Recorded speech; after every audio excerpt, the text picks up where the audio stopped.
Thank you, everyone, for joining us today. I'm Chip Griffin. I'm the founder and CEO of Custom Scoop.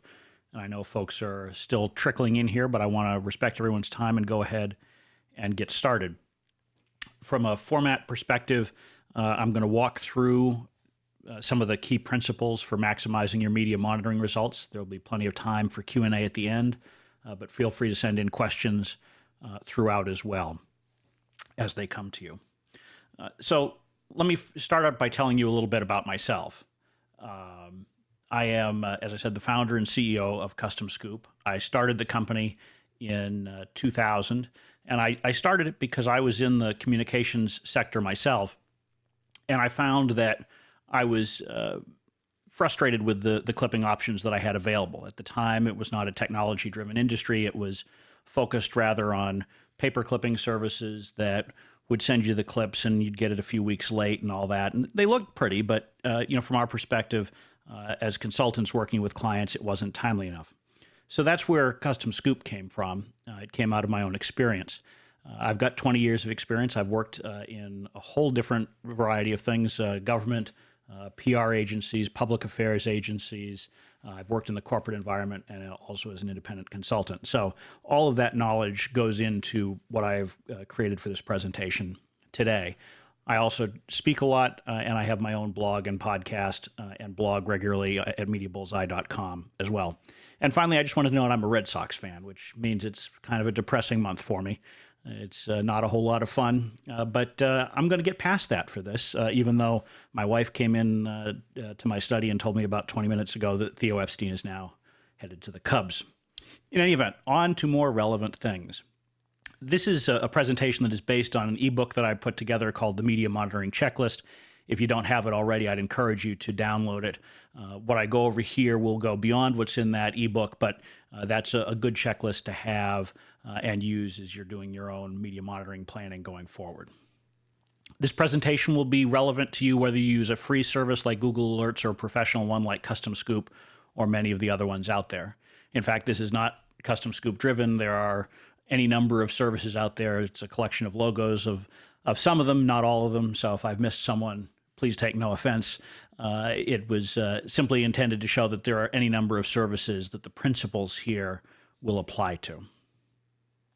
So let's start with the very first thing. When you start thinking about the media monitoring service and how you're going to put together your program, the first thing you have to look at is how you can leverage whatever customer service is available.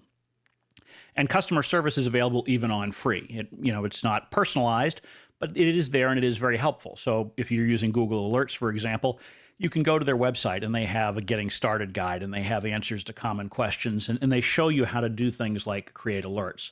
And so that's a very good resource. So whether you're working with a provider that just has these text-based resources or you're working with one who has phone-based, in-person, web-based, chat, any of those things, you should make sure that you're taking advantage of it. They're there to help you, and you'll get more out of any service if you're taking advantage and leveraging that support. In addition to taking advantage of the customer service that you have, you want to think about how do you put together your search criteria. And if you're in a professional solution, you'll typically be able to rely on those customer service folks to help you with your search criteria, putting together the keywords and helping you get exactly what you need. But regardless, you need to be thinking about what it is that you want to accomplish out of your media monitoring program. And I like to think of it as concentric circles of monitoring. And before those of you geometry whizzes out there take a shot at me, I realize these are not actually concentric circles, but it allowed me to put the words in a little bit more clearly. You get the point. And so you start there in the center with you. You want to make sure that you're tracking things that are said about you and your organization, your key leaders, your key internal constituents and spokespeople. That's where almost every media monitoring program starts. Now, for some people, that's also where it stops. And I would encourage all of you to look beyond simply your own basic mentions and take a look at how you can leverage media monitoring to go beyond that. So think about what it is that your organization does. Products certainly, but if you're a nonprofit, think about the issues that you're involved with and try to track some of those. You want to be thinking about competitors and critics, right? I mean, you want to know what they're saying. They don't call you up and tell you what they've said about you. you need to go find it out. And that's where media monitoring can be very helpful. If you stay on top of industry topics, that's also useful to you as far as identifying potential new opportunities for messaging and communications. And so you want to be taking a look at those industry topics. And I'll tell you, those are some of the things that are tend to be the most difficult to set up within media monitoring services. You really need to think creatively about how you search for industry topics, because straight up keywords aren't necessarily the best way to do it. You need to use a mixture of those along with other criteria to get a meaningful industry issues report. You want to know what key individuals are saying to help with your outreach. And so, think about who it is that's out there that's in your industry, whether it's key journalists or opinion leaders, market analysts, those sorts of things. Track what they're saying. It may not even be about you or your company, your competitors, but it's probably useful to know what they're saying and understand it so that you can take advantage of that knowledge in the future. Fundamentally, your media monitoring service should be a business intelligence tool that allows you to really take advantage of all the information that's out there and use it to do a better job as a communicator, as a business person, as a nonprofit leader, or as a government leader.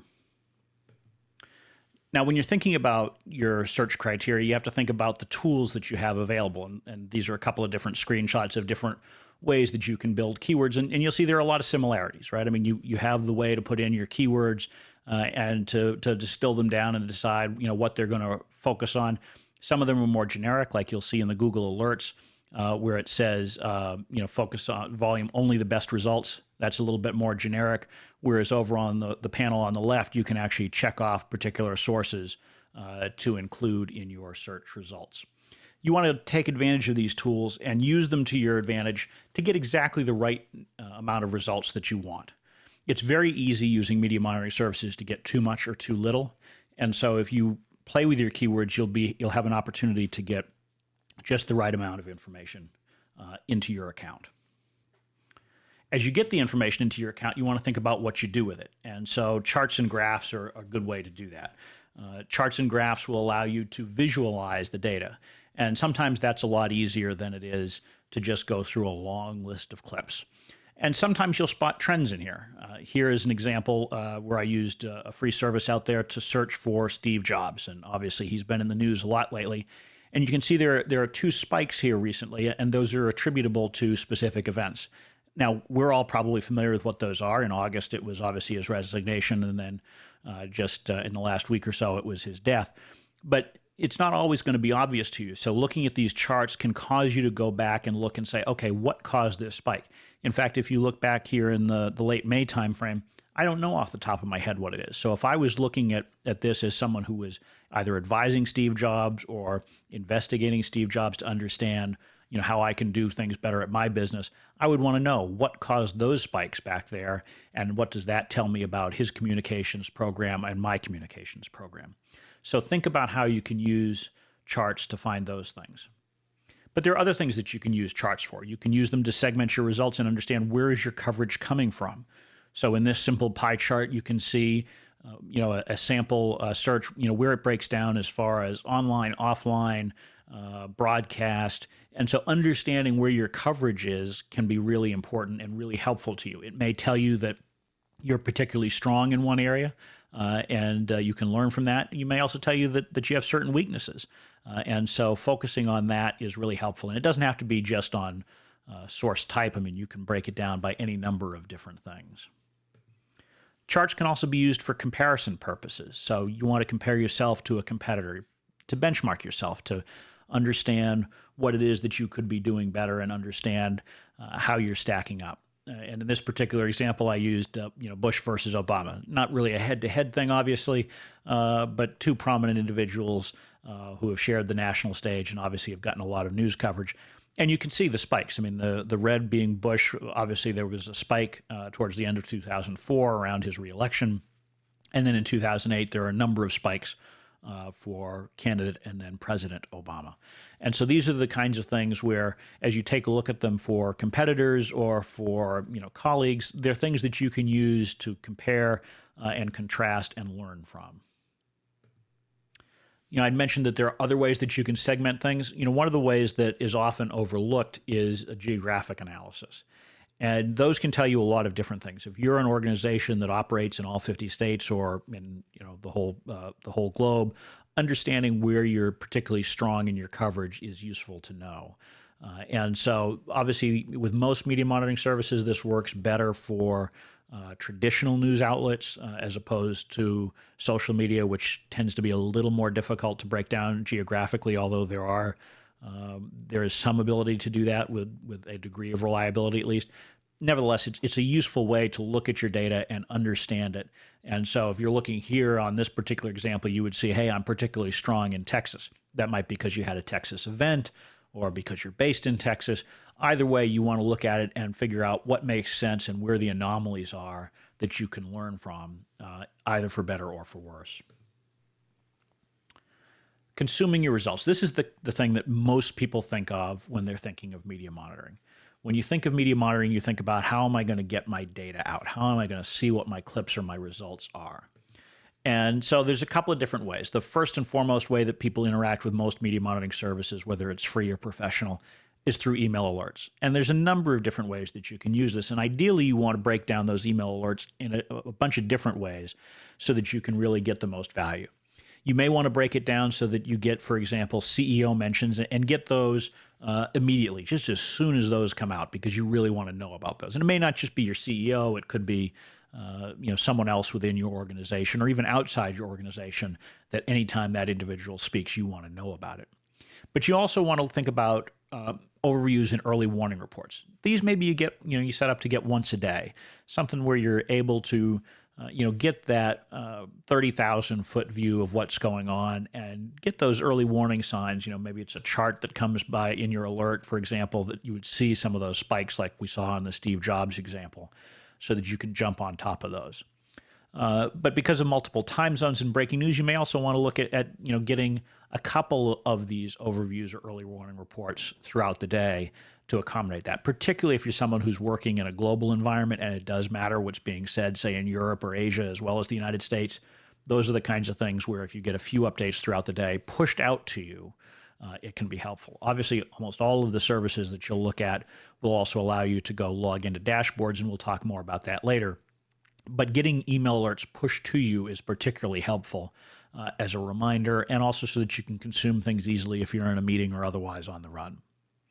Finally, think about email alerts as something that can help you meet your weekly reporting requirements. Almost all of us have them in one form or another, and so you want to try to work with your monitoring system to leverage them so that hopefully they're sending you a weekly report that comes in just before you need to prepare it for your own boss or your own constituents, and it'll make your job easier. So you don't have to go and create it. A lot of the services can be set up to push it to you at a particular time. So go ahead and take advantage of that. From an online dashboard perspective, as I had referred to earlier, it's something that you typically have access to 24/7, 365. It's the kind of thing where you can go in and slice and dice data. You can look at your clips. You can look at your results. And most of them start with some sort of a dashboard screen where it gives you an overview of what's being said. It may be giving you tone. It may be giving you volume or source type breakdowns or geography. And a lot of them allow you to customize them these days so that you can really tweak and tailor that first screen. But once you get beyond that, it's really looking at the clips themselves. And looking at the clips themselves is what you're going to spend probably the vast majority of your time doing, because you want to take a look and see what's actually being said, who is saying what to whom and when, and understanding those things, and then being able to take advantage of it. Here you can see, obviously, as with many services, they often allow you to do things like rate the clips, and we'll talk more about that later, but also email them around, tag them, add notes. These are relatively common, at least of the professional level services that are out there. To be honest with you, most of the free ones, they would stop at just providing you the link and the abstract, much like Google Alerts does, and you can't really annotate them. So that's one of the distinguishing factors between the two. But either way, it's a good way to look at the data and be able to quickly scan down and see what's being said. As you get all this content coming in, you want to think about how can you leverage it? How can you take advantage of it beyond just reading it and maybe creating some charts and graphs?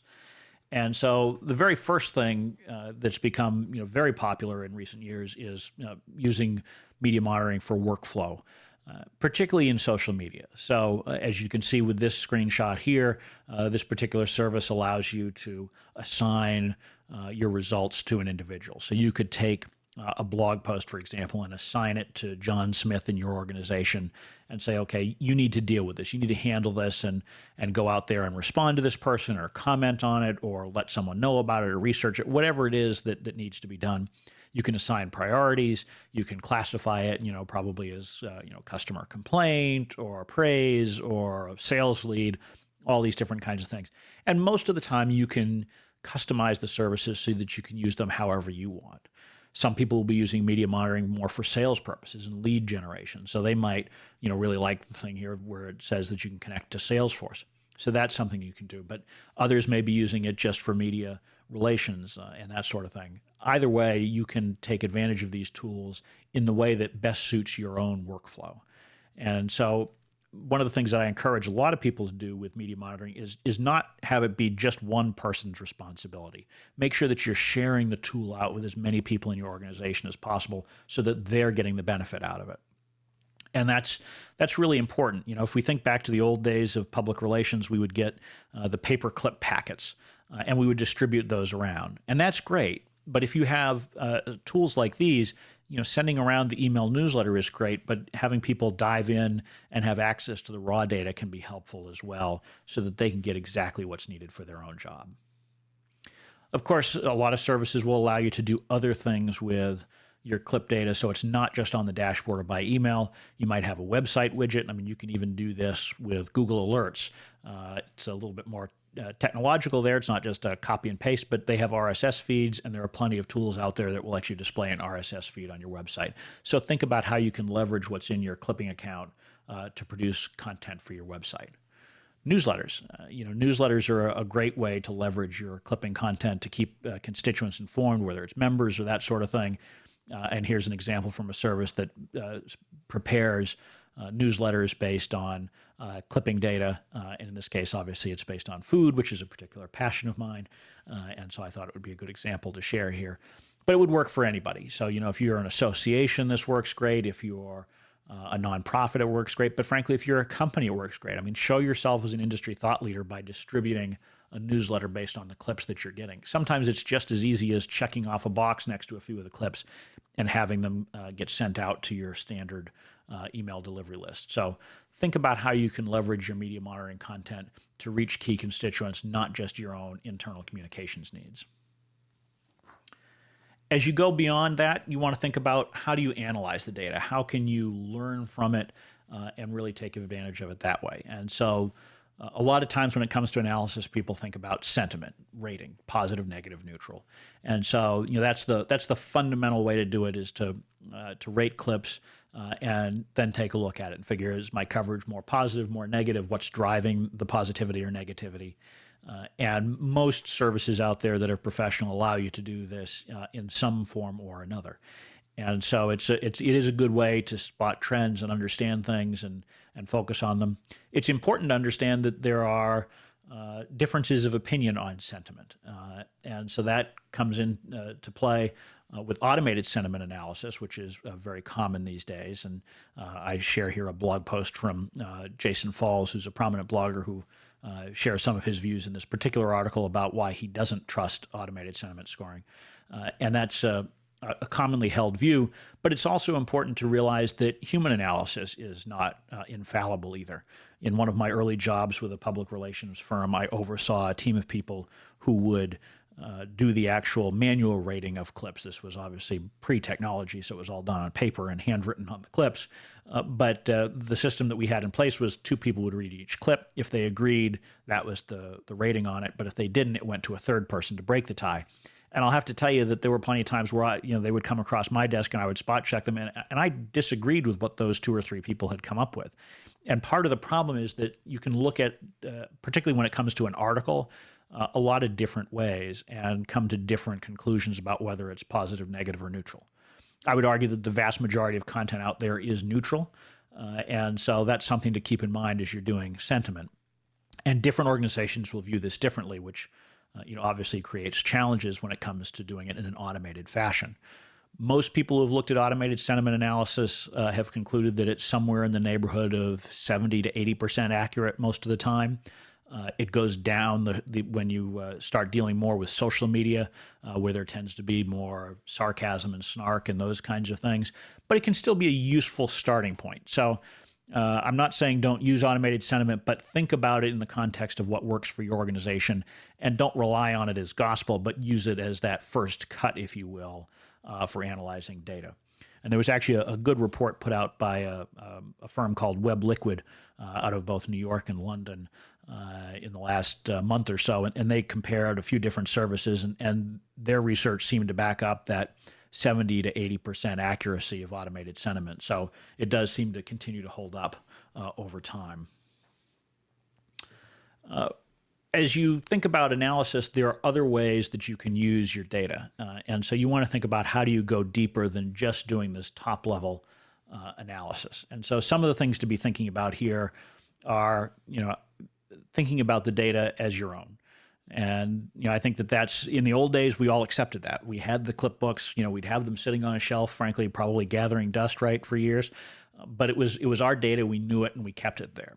In today's technology age, we often lose track of our data that's in these systems. And as we, switch up providers, we may lose that historical information. And at first, that doesn't seem that bad, but at some point, it's useful to be able to go back and look at it. I happen to serve on the alumni board at American University, and one of the constant challenges that we have is, we'll ask, how were things done before us? And it's often very difficult to really pull the information together, except from the institutional memory of other board members and staff. And so, that's just one example, but it's the same sort of thing that happens when it comes to media monitoring data, whether it's clips or web results or those sorts of things. Having some way to have some degree of access to that information over time can be helpful for research purposes. So save your reports. Initially, that may mean saving them within your own provider's service, saving it onto the dashboard. But make sure that you're exporting that data out and taking it into your own systems. You really need to internalize the notion that this is your data. It's not your provider's data. It's your data, and you need to figure out how you want to store it for the long term. As you export it out of whatever system that you're using, again, whether it's Google Alerts and you're taking it out by RSS or more professional services where there are additional options to take it out by PDF or spreadsheet or XML or API, all these different kinds of three-letter acronyms to confuse people. You want to think about what you do with it. And it may be as simple, frankly, as just storing it somewhere, storing it on disk, printing it out so that you've got it someplace so that it can be accessed by yourself and your successors down the road. But it may mean importing it into your own systems. I've worked with a lot of clients on the years on both sides, either as a provider at customscoop or wearing my consultant or agency hat over the years, taking it in, where that clipping data will be integrated into another service. It might be a dashboard that someone has for running their own internal programs. It might be an intranet that the data is going into. There's a lot of different things that you can do with it, but think about how you integrate that data better with the other things that you're doing. So it's not just a silo hanging out there without being used additionally. And then as you store this data for long-term analysis, that's a great way to think about how do you standardize it so that, if you do change providers over time, or if, other information changes, or if you have, multiple providers giving you information, you want to think about how you're storing this data so that you can meld it together and use it effectively for longer-term analysis. So that's, I guess, what I would call a good overview of how to do effective media monitoring. I do want to make sure that I'm leaving plenty of time here for questions. So now would be a good time if you have questions to start filling up the queue with them. But in any case, before we get to questions, I do want to share a little bit more information about where you can find me and get additional insight. I am Chip Griffin on Twitter. And share a lot of articles and things that are similar to the content of this webinar. My own personal blog is at chipgriffin.com. I blog regularly at mediabullseye.com. And obviously Custom Scoop is the company website. My personal email address is chip@customscoop.com. Feel free to shoot me any follow-up questions or feedback that you have after this webinar. And I've also put my phone number down, so if you'd like to give me a call and chat about any of this at any time, I'm happy to offer up whatever pearls of wisdom I may have, or at least make up answers to your questions. Whether or not they're good answers or not will be up to you to decide. So I'm going to pause here for about 30 seconds and let some folks send your questions in while I'm being quiet, and then I will jump in and start answering some of them. Okay, I'm going to start going ahead to answer some of the questions that have come into the queue. I have a question from Daniel that asks, I'm developing a service for political policy electoral monitoring. Where to begin? Well, this is an area that I have spent a fair amount of time in my own past on since I started out in Washington, D.C. in the early 90s. And so I've worked with a lot of clients both before, during, and currently with Custom Scoop to help put together services looking at political and policy monitoring. So a couple of things that you need to take into consideration when you're looking at things around the election or Washington. And I would start by saying that there's a huge volume of content out there, particularly when you include social media in with what you're doing. So you have to be prepared for significant volume. And when you're thinking about that service, you want to think about how do you break it down so that the information is actually useful. If you're tracking a local or regional race, you may be okay with looking at everything and digesting from there. But oftentimes you really need to use things like the ability to find multiple mentions of a candidate or issue name in an article before you look at it to save yourself some time.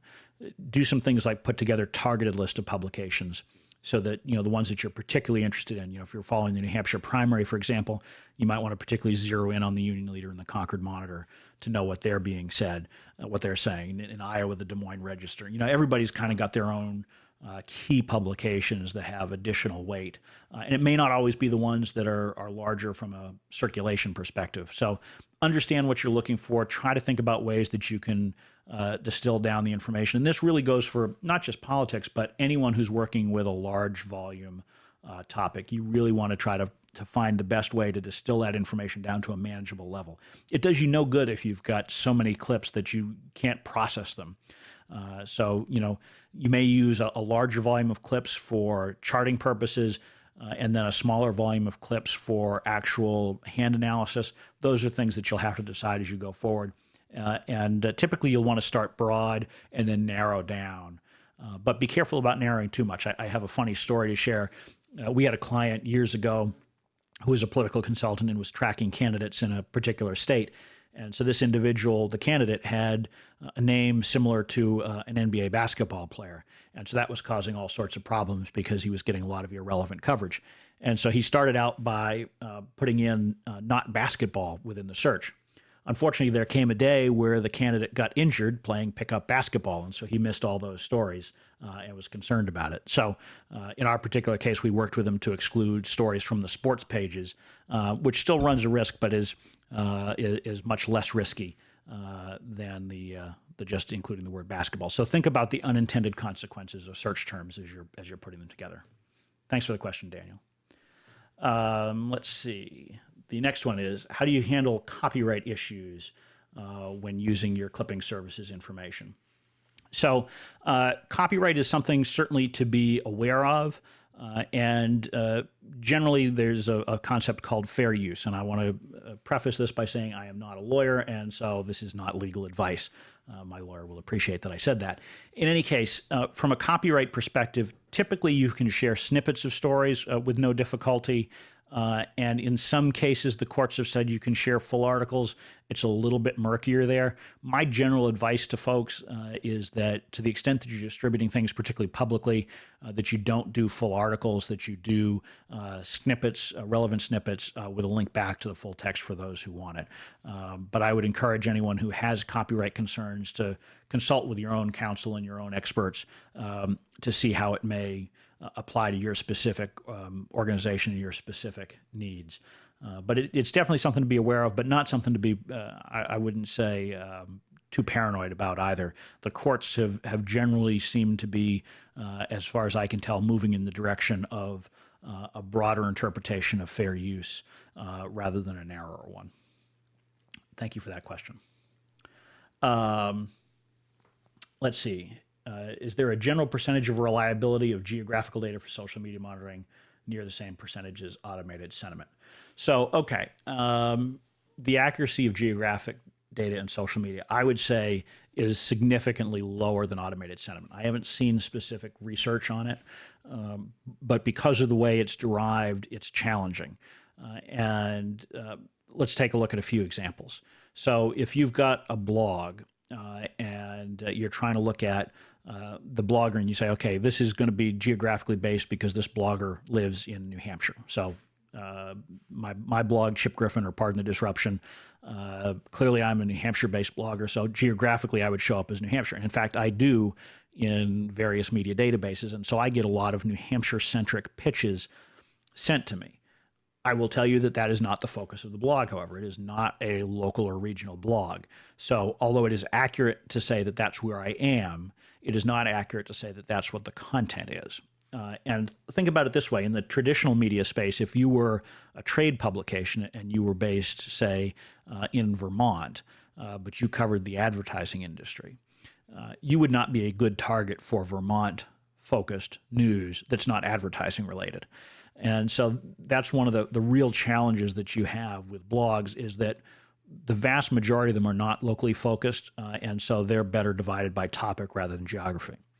The other area where you can get into geography is with Twitter, where people will list a location. Those of you who are familiar with Twitter will know that people don't always list it accurately or uniformly, so there has to be some sort of sense as to a best estimate. And some people have set their Twitter accounts up so that it will update based on their present location. So that means, if I'm traveling to DC next week, which I am, my location could end up being DC next week, New Hampshire this week, and so that gets confusing. So I guess it's a long answer to the question, but I would say that the reliability of geographic data, to the extent that it is available, is significantly less, and it's something that you need to be careful about how you use, so that you don't put additional significance on that information that really shouldn't be there. Let's see. Next question. Does Custom Scoop have a media value report function? So I'm going to assume that this is asking about ad value equivalency or similar things. And the answer to that is no, Custom Scoop does not do that. And let me address ad value equivalency just briefly. I know that it is a popular topic, and it's something that I would say probably the majority of providers do not offer, but some do. It is highly controversial. If you go search it online, you will see much more passionate arguments about ad value equivalency than there are about automated sentiment analysis, and frankly, most of them are even more negative about ad value equivalency. Ad value equivalency is something that came about years ago and was basically a way where you tried to equate public relations work to advertising. And part of this comes down to a budget item and to justifying how you spend money within an organization and try to get more for the public relations function. And part of it is because it's often very difficult to explain to a boss, what's the value of this media placement that you have. And people want to try to put these things into dollars and cents, particularly in these days of greater economic difficulty and tighter budgets. It really is one of those things where the more that you can put a dollar figure on your success, the more likely you feel you are to get increased or sustained budget over time. However, I would tell you that it's almost impossible to say that an article in the Wall Street Journal has some sort of equivalence based on column inches to advertising space. It's apples and oranges. It happens to be printed on the same newsprint or on the same website, but it's not the same thing. The value of a media placement typically is better than the value of an advertising placement because it's giving third-party validation to whatever you're saying simply by covering what you're saying, whereas an ad is clearly sponsored. So if you have that concern, then you have to step back and say, okay, well, how do I best measure my results? And I think that the challenge with measuring results is there's not a one size fit all solution. So that makes it hard for a media monitoring provider to actually give you an answer to that question because it comes down so much to what you're doing as an organization. And Katie Payne, who's a fellow Granite Stater here and who speaks passionately about measurement, has been involved in that industry for 2 decades or more. Often says, as I do, that you have to measure outcomes, not outputs. So it's not about the media placements you get, but what comes from that. Is it driving sales? Is it driving contributions? Is it driving brand awareness? What are the measures that are important to you? So rather than sitting there and saying, okay, what kind of mathematical computation can I come up with to start with?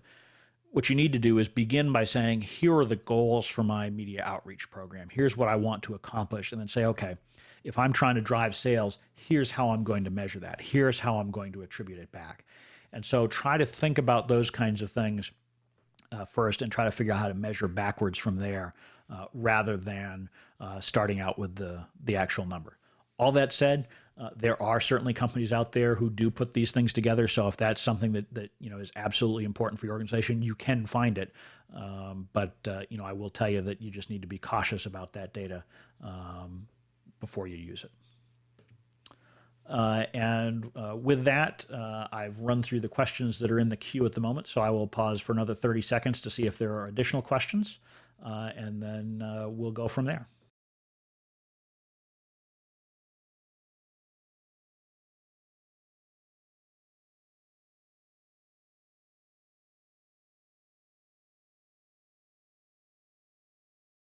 Okay, I have one more question here, and so I will go ahead and take that. If you happen to have other questions, feel free to send them in here while I'm talking, but otherwise we'll wrap up after this question.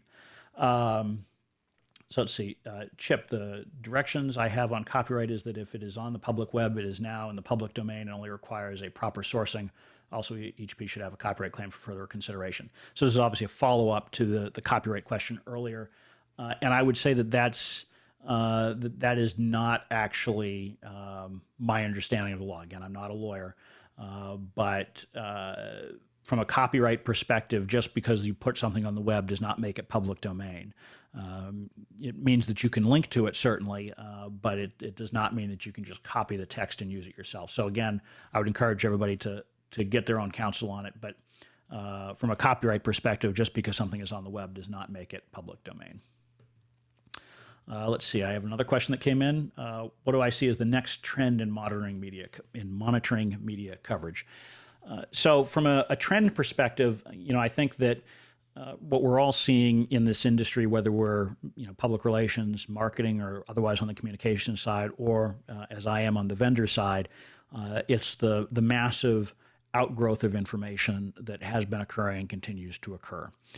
And what do you do about that? So when I started out in the business 20 years ago, you could almost do your media monitoring by hand unless you were truly looking for national coverage. When I started out, I was working for an individual member of Congress, and we needed to track primarily things going on within our own state, and so we, pretty much handled that in-house with some additional backup support just to make sure we didn't miss anything.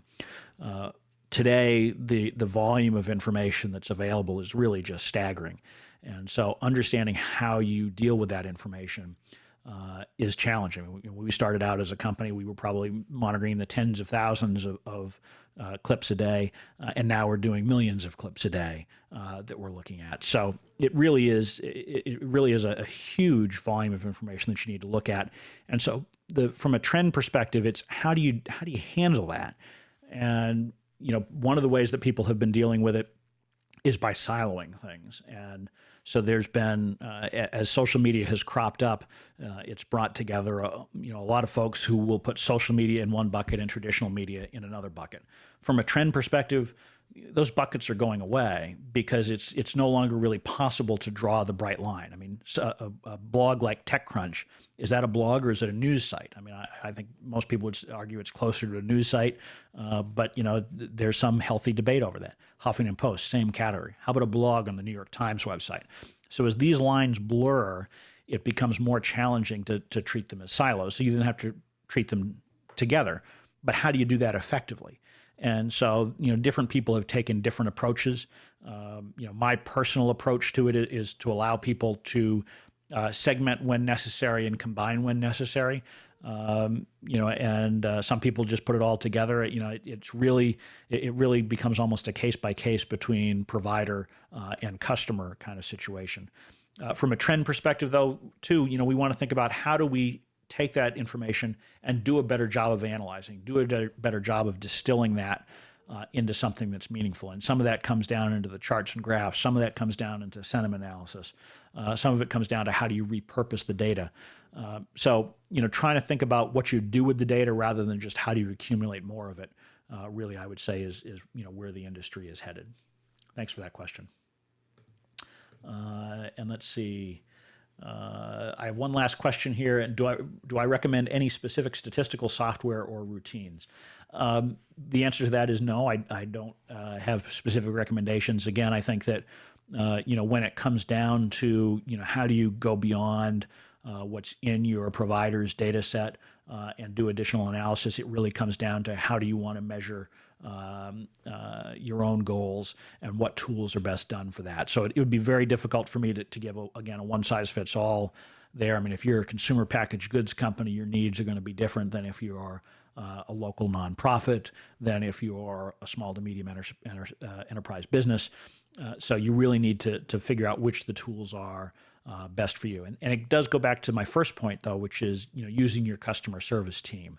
If you're not using a free service, like Google Alerts, and you're using one of the professional ones, ask their team, say, this is what I'm trying to accomplish. How can you help me do that? Which direction can you point me in? And most providers will be really helpful about offering whatever insight that they can.